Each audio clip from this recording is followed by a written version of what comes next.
Hello, ladies and gentlemen. I'm Fable Joey, and I am back with another movie review today. I just got out of Ant-Man and the Wasp. Sorry this is coming late, but I feel like I have a responsibility to put every movie that I put on my most anticipated into a review. So, yeah, here we are. I just got out of the movie. We're going to talk about the goods. We're going to talk about the bads. We're going to go through everything. This is a half spoiler-free review, so you get a bit of both.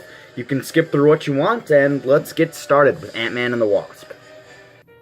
Alrighty, well, I got my sporting jazz music in the background, so we can start this review. So, Ant-Man and the Wasp. I was anticipating this movie because it is a Marvel movie, and I've loved most of the Marvel movies, and it's because I really liked the first Ant-Man. I know a lot of people don't, but I thought the first Ant-Man was really, really good. So I was very excited to see the characters return and everything, and I was very excited to go see Ant-Man and the Wasp. And as I got out of the theater, I can tell you for sure that I was satisfied. So, this is going to be a mostly positive review, but like I said, we go over negatives and positives, so let's get right into it with something I start usually every movie review off with, the sound design. Sound design in superhero movies is always an important thing. Nothing really stuck out about the sound design here, so there's not a ton that I could add to. I think every superhero movie does have pretty decent sound design, especially if it's from Marvel, and I really thought that most of it was pretty good, so yeah.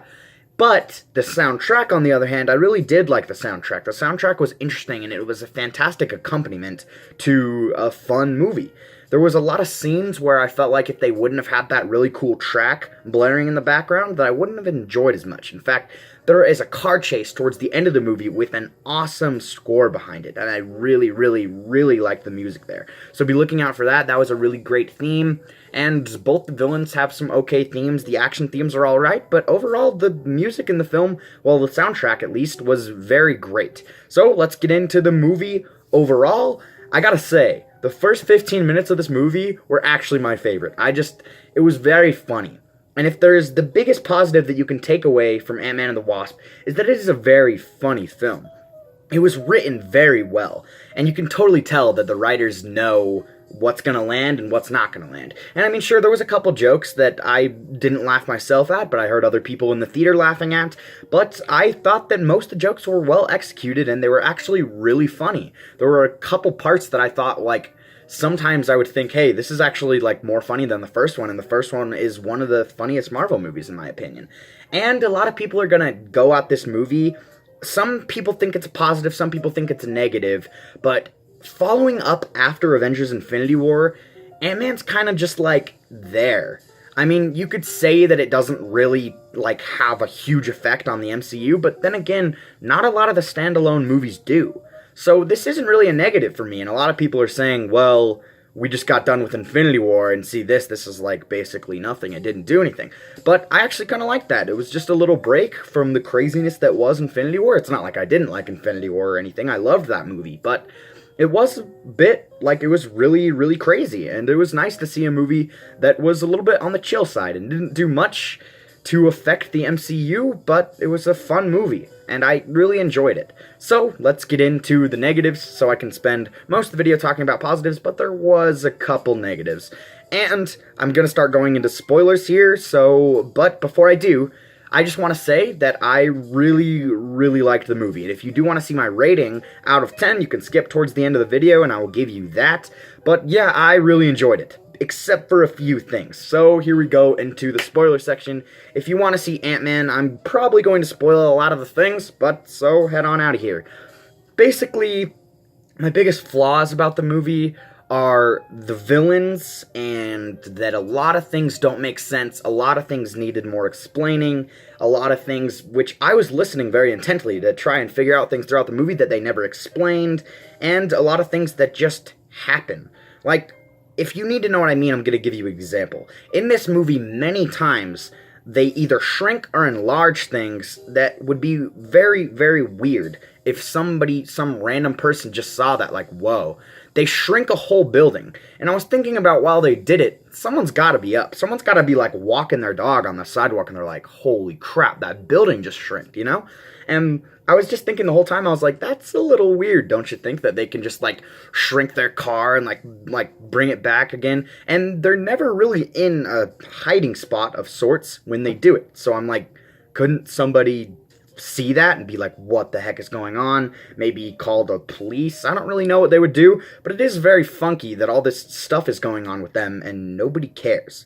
And there is a point later also where Ant-Man gets to be very, very tall, and he is talking to people and stuff.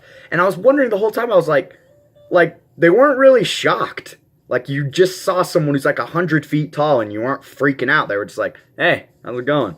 You know, and that was a little weird for me. So there were a lot of little nitpicky things like that, but then again, they didn't really affect the movie, or my opinion of the movie overall, but the villains definitely did. So there are two villains in this movie, and personally, I think they were pretty bad. One of the villains is basically just there. He has no reason to be a bad guy necessarily, he's just there.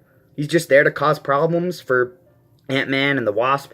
He's just there. He really, like, if he wasn't in the movie, I'm sure it wouldn't have changed a lot. Like, he has no really importance to the plot at all. And the other villain was kind of okay, but the thing is, the villain and the hero were basically the same.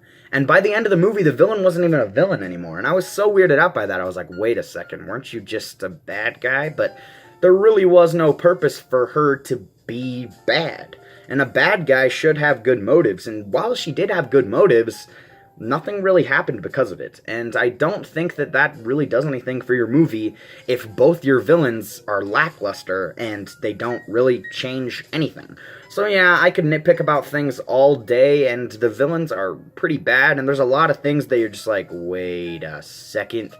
But let's just go into the positives. Those were my two big negatives about the film, and they did drag it down quite a bit. Not enough to say that it's a bad movie or anything. So let's get into the positives. Like I said early in this review, this film is very funny. It is pretty good. I feel like the writing is very, very smart. And like I said, they know what's going to work, they know what's not going to work. It was very funny. And the acting was fantastic. I love Paul Rudd and Evangeline Lilly. I'm pretty sure that's how you say it. If I messed up, let me know. But I thought their chemistry on screen was very, very nice. But also, if you were going off their chemistry from the first film, it was good there too. But the thing is, it didn't really explain much. And when I said in the negatives that the film doesn't explain very much, like, it glosses over it a tiny bit, but it doesn't explain why, like, they hate Ant-Man, you know? Like, because they start out in the film and they don't like him and then they, like, become friends again and stuff. I thought it could have used a little more explaining. I mean, they did point it out, but there wasn't a lot. So, yeah, that was a little negative, but we're into the positives now. So, the acting is fantastic. I do think they bounce really well off each other. Ant-Man's daughter in the film is fantastic. I thought she was probably one of the funniest characters. And she was just very, very cute and knew what to do. And she was very, very good. And she actually served a big point of the film, and I really liked it. And you got the original gang from the first one with his friend Louise with his amazing stories, which leads into a pretty great cameo from Stan Lee. The cameo is pretty good. But yeah, they are funny, as always. They're likable characters. Sometimes they do stupid things, but it was pretty funny. There was a very funny scene revolving around a truth serum, and I thought that was really well executed, and there were a lot of things that were really well executed. Like I said about that car chase was very entertaining. And the action, when it was on screen, it was pretty entertaining. What I can remember, I think there were only 2 or 3 scenes that I could call action scenes, and I'm not an action crazy person. Like, some of my favorite movies of all time don't have any action in them whatsoever. But when it's a superhero movie and a Marvel movie, I do think it should have a bit of action to keep you entertained, or the little ones entertained, because they don't really care about hearing the word quantum 16 trillion times, which you do, and it will get tedious very, very fast. But yeah, the action scenes when they were there were really cool.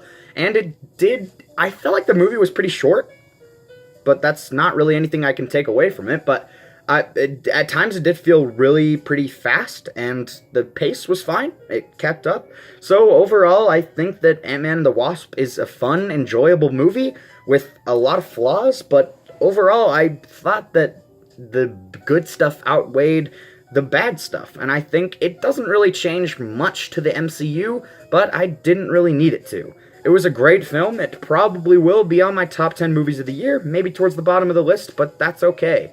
And before we end this review, the post-credit scene was absolutely amazing. I was waiting for them to tie Ant-Man in with Infinity War. I was like, oh, please have the post-screen tie, the post-credit scene. Please have that tie into Infinity War. And it did, and it was brilliant.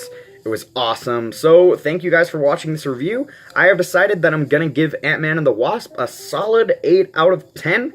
I think that the good stuff definitely outweigh the bad stuff here. There's nitpicks, there's bad villains, but there is also an amazing soundtrack, fantastic action, amazing comedy, and just a really fun movie. Thank you guys so much for watching. I will see you soon, but before we go completely, just a quick channel update.